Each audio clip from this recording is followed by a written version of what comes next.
like that. Michael Allen, this notion, I mean, you heard Trump surrogates saying he should pardon himself and his family because folks will be on a quote-unquote witch hunt. Although, if a president does take this kind of action, doesn't it give the perception of some kind of guilt in the minds of the public? Well, I think that's traditionally been the understanding, is that there is an acceptance of guilt with the acceptance of the pardon. But again, this is in part because typically, historically, pardons have been issued during or after legal proceedings and legal findings of guilt. This notion of issuing a preemptive pardon, of course, it begs the question: what is the pardon for? And then how do you accept guilt for a crime that has not yet been committed, or at least has not been substantiated?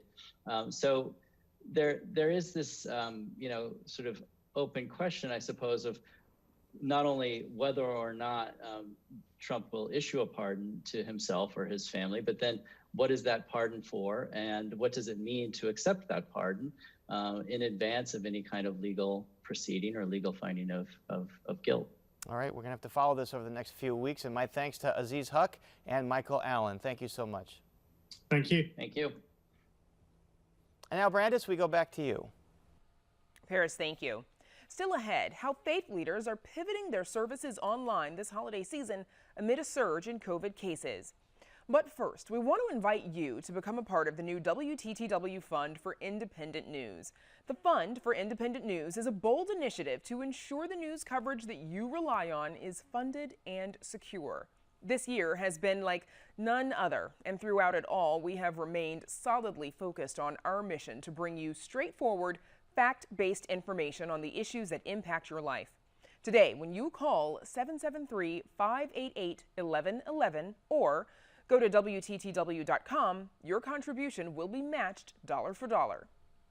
Now more than ever, trusted local news is vital to our Chicago community. With your contribution to the WTTW Fund for Independent News, you'll join thousands of others in protecting the robust, fact-based news coverage so many rely on. Call 773-588-1111 or go to WTTW.com to make your pledge of support right now. All donations during Chicago Tonight will be matched dollar for dollar by our generous sponsors, Jim and Kay Mabey, up to $10,000. Please give as generously as you can.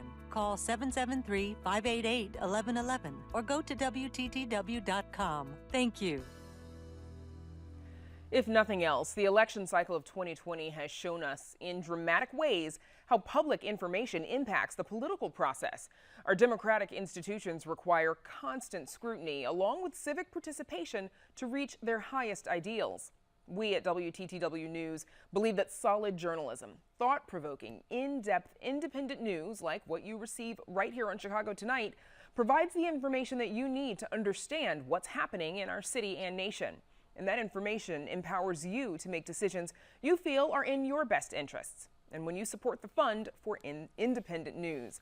Now, this fund allows us to provide the kind of news that you know Chicago Tonight for, where we go beyond the sound bites. For example, every week our Spotlight Politics team, they're the best. They help you to understand the latest in Chicago and Illinois politics. We've expanded to bring you Latino and Black voices on weekends to give greater voice to those communities, plus monthly community conversations. And our digital reporters provide even more coverage on WTTW.com/news. Trusted independent journalism has never been more important. And to remain vibrant, it requires your financial support. We encourage you to take advantage of the Jim and Kay Mabey Challenge Grant and double your contribution when you become a member of WTTW today. Call 773-588-1111 or go to WTTW.com. Thank you. And we're back with a look at how different faith groups are readjusting their services for the holidays as we see a rise in COVID cases. But first, a look at the weather.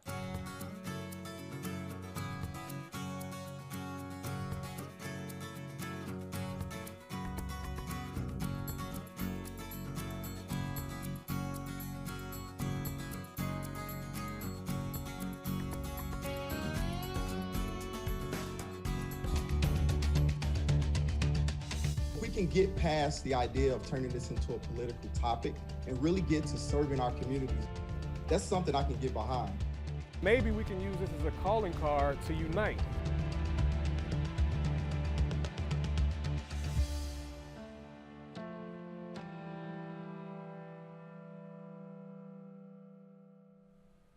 Both Hanukkah and Christmas are held on some of the shortest and therefore darkest days of the year. However, they offer light through igniting a menorah or Advent candles, and now, due to the pandemic, the glow of a computer screen. Typically, these holidays are celebrated in groups of family and friends, but with COVID cases on the rise, faith groups in particular have had to push their celebrations virtually. Joining us to talk about their congregation's celebrations are Rachel Weiss, a senior rabbi at the Jewish Reconstructionist Congregation in Evanston, and Shauna Bowman, a pastor with Friendship Presbyterian Church. Thanks to you both for joining us. Rachel, let's start with you, please. We had you on in April on the first night of Passover back in the spring. 7 months later, what's changed for your congregation? In many ways, not a whole lot. We have gotten more used to being virtual, more nimble, much more creative. We made it through our high holiday season when we're used to gathering as 1,000 people together. And instead, we had hundreds of Zoom screens. And we discovered that it has been just and just as meaningful to do this virtually. And so we're holding together really well, and we're excited for Hanukkah. Do you feel like you've probably learned some things from Passover, some practices that you could implement this time around that you maybe didn't know about then or that you learned from then? Absolutely. I mean, they sure didn't teach this stuff in rabbinical school, right? How to be a stage manager or a host or manage Zoom, but we're learning about how to use this technology. We've had a lot of bar and bat and brit mitzvah services in which we've been able to do really creative things with our liturgy, with recordings, with ways that we can zoom in on a Torah scroll and ways that we can bring a sacred experience to somebody's home. So it's very empowering for so many of our members, and it's gotten a lot more people involved who have real tangible skills that can help. Shauna Bowman, your church, you're already operating with sort of a hybrid model since you don't have a physical church building. How is Christmas going to be celebrated differently this year? Yeah, we're going to do a couple different things this year, both on Zoom, online. The first is on Christmas Eve, we're going to gather each in our own households and bring different characters from the cast of the Christmas story and do an online table reading of a Christmas pageant called Do Not Be Afraid by Illustrated Ministries. And our goal is that it feel very accessible and that people can come and go and kids dressed as sheep can run through living rooms, and that we take that very casual and intimate piece that's offered with this online tool and bring the story to life in a way that is centers us on some delight and joy in the midst of what has been a really hard and challenging season. And Rachel Weiss, how about Hanukkah? How's that being celebrated differently for your congregation? Hanukkah is inherently an at-home holiday. And so one of the things that we'll do is we're calling it Every Night Lights. And so every night at 7 p.m., people can log on to Zoom and a different family from our congregation will lead the congregation in candle lighting. And it's actually something that's really beautiful because in many years, we'd have a lot of people who would be home alone lighting their menorah by themselves. And this way they get to do it in community. So we have a lot of ways to bring people together and to, spread a little bit more light over lots of screens and lots of ways. We'll be frying latkes. We normally get about 50 people in our synagogue kitchen. This time we'll be in 50 different kitchens, trying to keep our laptops away from the oil, but definitely sharing and doing a lot of laughing together. Probably a good idea. Earlier today, infectious disease expert Dr. Anthony Fauci spoke about the risk of gathering for the holidays. Here's what he said. When the weather gets cold and you're indoors and there's a lot of community spread, it just compounds itself one after the other. And the situation is that as we enter now from the Thanksgiving holiday season into the Christmas holiday season, it's going to be challenging. Shauna Bowman, what do you say to people who are debating whether or not to stay virtual, go virtual for the holidays? I think it's so important in our tradition to point to the texts that say we are called to care for the most vulnerable, to be aware of those who are, at the greatest risk, and really to think about how do we create spaces that are safe for those, right, who are most vulnerable, so that we don't end up leaving those folks out at the edges, but actually centering them in our decision making. So as we think about whether to gather, to not think about how high could the risk be and we still do it, but actually to say, how do we center these folks whose lives are really at stake, and how do we help contribute to public health in ways that still celebrate We believe in our traditions that God is on the move and not contained in one place or building. And so how do we invite people into that expansive understanding of what it means to be the church, not to be closed because our buildings are inaccessible.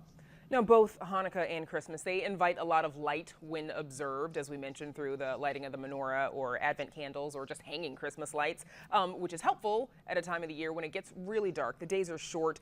Shauna, back to you in about 20 seconds. What do you think is the significance of this, especially during a pandemic?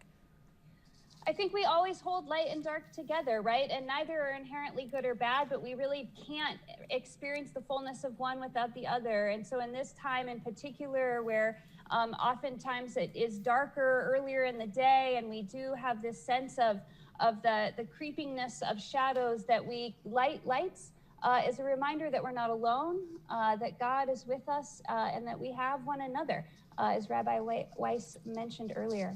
Okay. Rabbi Rachel Weiss and Reverend Shauna Bowman, thank you both for joining us.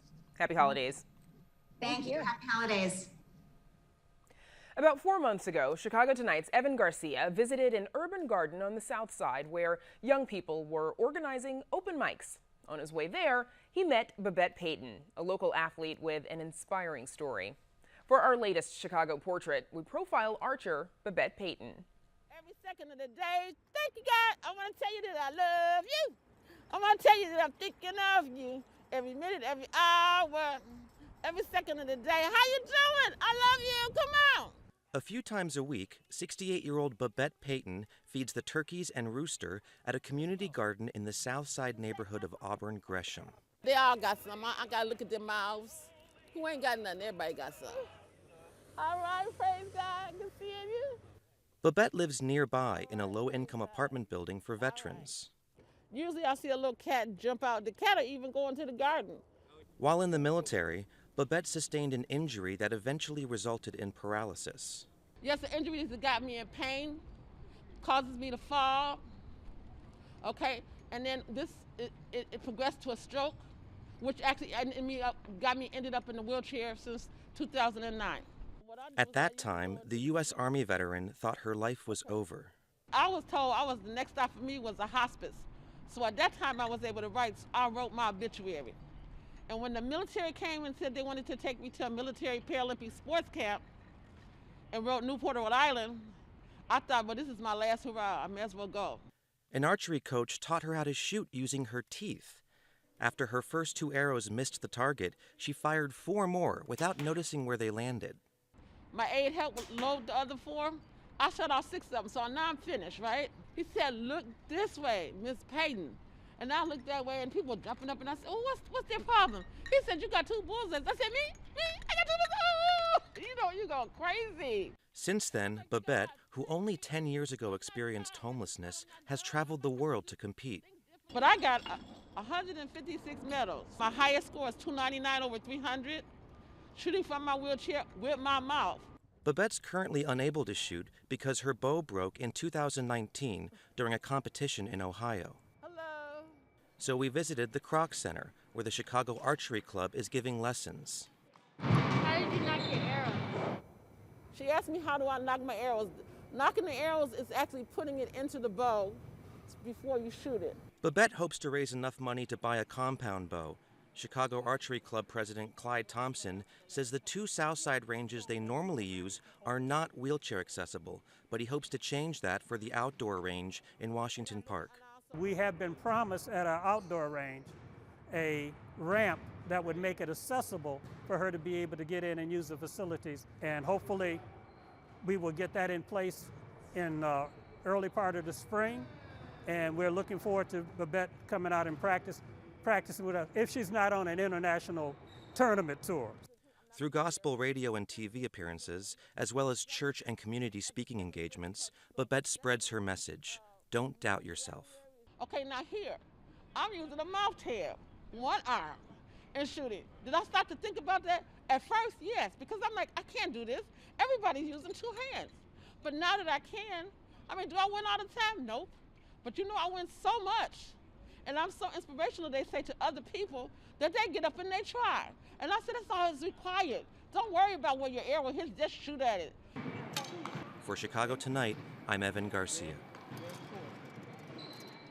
In the U.S. Army, Payton served overseas as a trauma specialist, stabilizing and rehabilitating wounded soldiers on their way home. Visit our website for more on her story and information on how to help her get new archery equipment. And that's our show for this Monday night. Don't forget to stay connected with us by signing up for our daily briefing. And you can get Chicago Tonight streamed on Facebook, YouTube, and our website, WTTW.com/news. You can also get the show via podcast and the PBS video app. And please join us tomorrow night, live at 7. Now, for all of us here at Chicago Tonight, I'm Brandis Friedman. And I'm Paris Schutz. Thank you so much for watching. Stay healthy and safe. Good night.